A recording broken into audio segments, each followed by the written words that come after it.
Have you ever seen an elephant stroll through the sands of Egypt? Yeah, me neither. But I have seen one of the most dragged shoes of 2022, a shoe that was hibernated on like none other, but landed on us with the weight of a 3,000 pound pachyderm. I'm talking about the Air Jordan 3 Desert Elephant.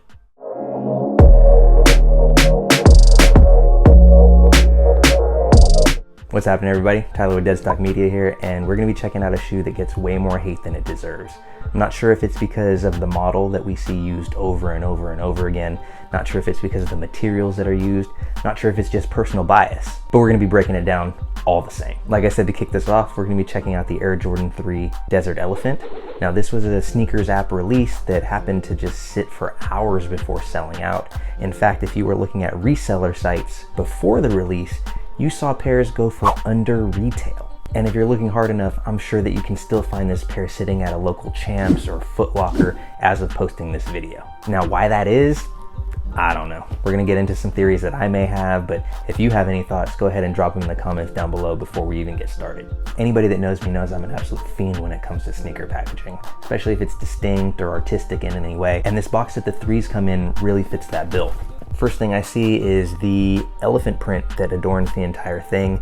It's kind of a dusty pink color, which stands out to me. There are a few picture elements on here and even a multiplication problem. You can see the silhouette of an elephant multiplied by a Jumpman equals, I don't know, some sort of modern baller. I'm glad I don't have to show any work on this multiplication problem because I don't quite understand it, but it's still pretty dope. The box is awesome, and that leads to the actual shoe. Now, the first impression of this 3 is that it has a whole lot of classic notes to it. It reminds me of a lot of 3s that I've seen over the years, but we're gonna get into the details that separate this amongst the crowd. I'm gonna jump into the upper, which is a black leather that we've seen on several different iterations of 3s, but this one feels very luxurious. The leather feels supple. It doesn't feel thin or ultra slick. Feels like they put time and effort into making this feel rich. And that actually contributes to another element that we're gonna get into right now, and that's the brown leather patches that adorn the toe and the back of the shoe. These typically are suede or another material on other versions of 3s that we've seen, but the leather here really takes the quality of this shoe to a whole different level. It really feels like an upscale bag or a piece of luggage out of your collection, and the speckling throughout really add a whole different dimension of like age or patina to this shoe that I haven't seen before. Notably, there's no elephant print on this shoe, although the look and feel of the leather is probably an homage to just that. As we scroll around the length of the shoe, we're welcomed by the classic white and black midsole that have become one of the more known pieces of the 3 mystique. Coming in a ghostly silver color, you can see the Jumpman on the heel tab here. You have a bright orange Jumpman on the tongue that happens to match the eyelets of the shoe. Another really cool design element that I found is that the tongue, the ankle, and around the laces happen to be a really soft suede material.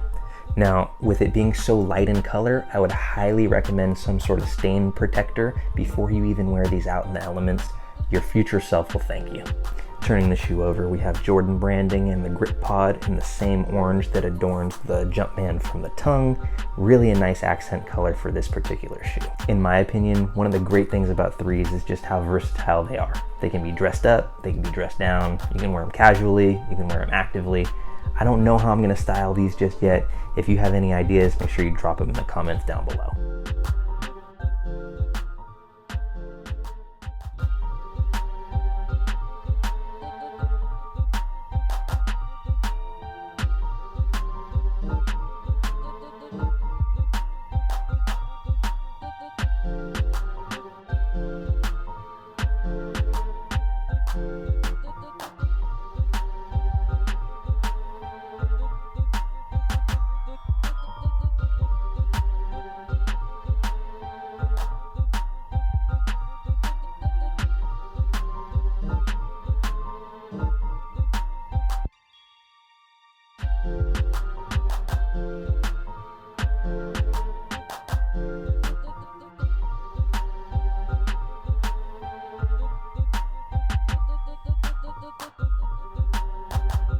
As we come back to it, I just don't know why this shoe is so slept on to begin with.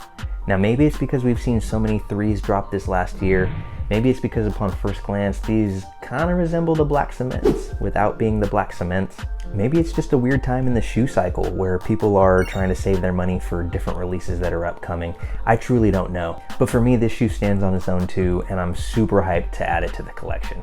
If you feel where I'm coming from on that one, and you take anything from this video at all, go ahead and drop me a like, smash that subscribe button, and then turn on all notifications so you never have to worry about missing a beat. This is Tyler with Deadstock Media, signing off.